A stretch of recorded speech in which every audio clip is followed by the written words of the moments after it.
In ancient Greece, the question of who should govern and why was more than just an academic matter. For philosophers like Plato, Aristotle, and Socrates, these ideas were central to understanding what makes a society just, stable, and well-ordered. And when it came to one-man rule, be it monarchy or tyranny, well, their thoughts were as varied as they were profound. Let's start with Plato. In his work, The Republic, he introduces this concept of the philosopher king. Now, according to Plato, the ideal ruler isn't just someone with military might or political savvy, but someone deeply wise. A philosopher king, he suggests, would have a unique ability to understand the ultimate truths, the forms, and would act in the best interest of the state. It's a bit idealistic, don't you think? But Plato wasn't naive. He also recognized the risks. Without virtue, this model could collapse into tyranny, where the ruler's self-interest eclipses the common good.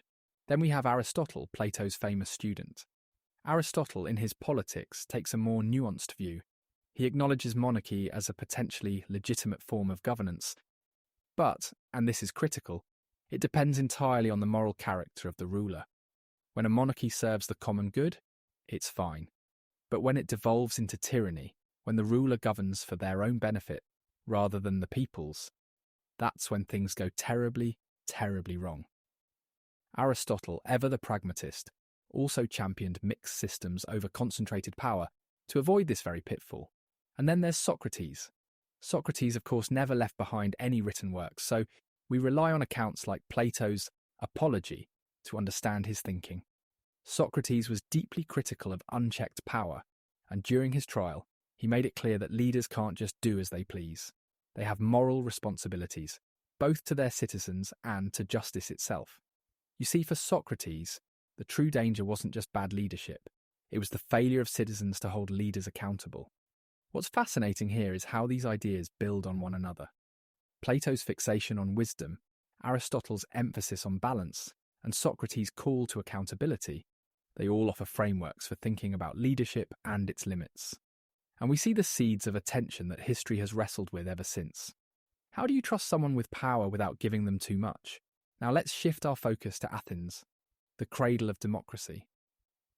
Athenian democracy, remarkable as it was, didn't emerge without its scars. In fact, its development was as much about learning how to avoid tyranny as it was about governance itself.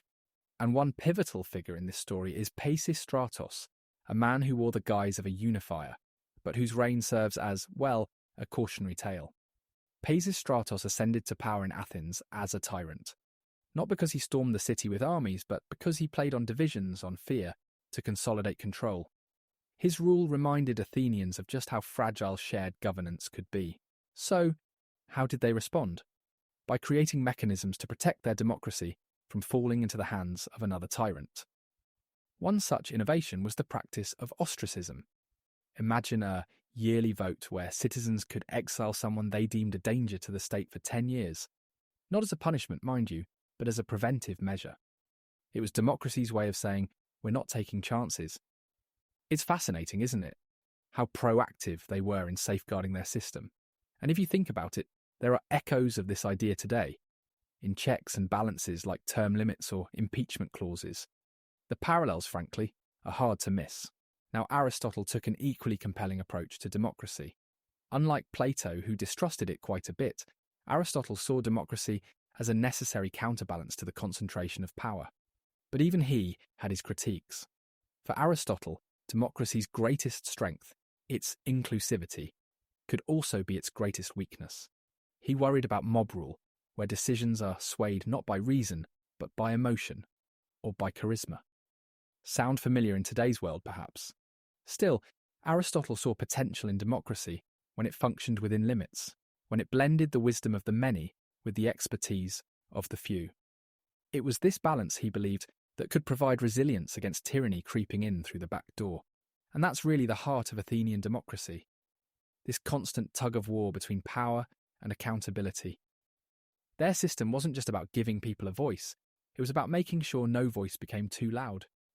Concepts like ostracism, the rule of law, and even the very idea of citizen participation were all tailored to keep tyranny at bay.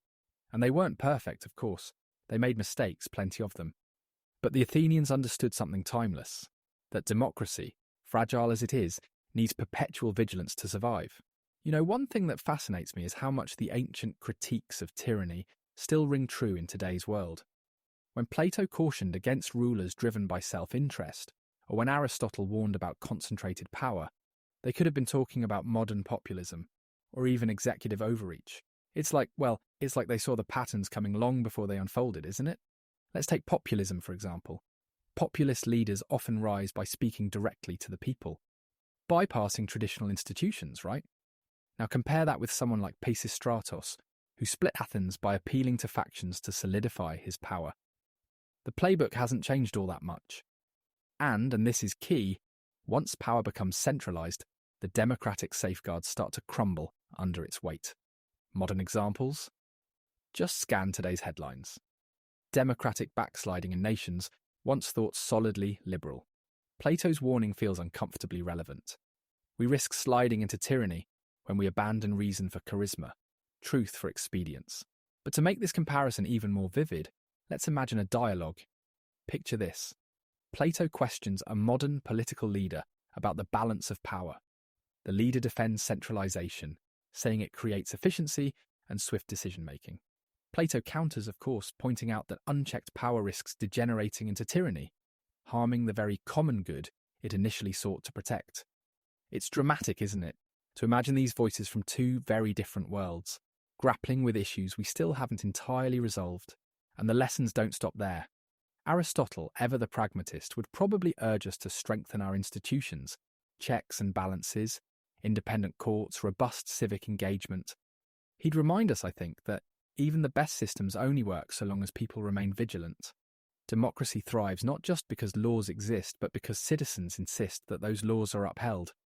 And Socrates? Oh, he'd likely task us with asking better questions. Who do we give power to, and why?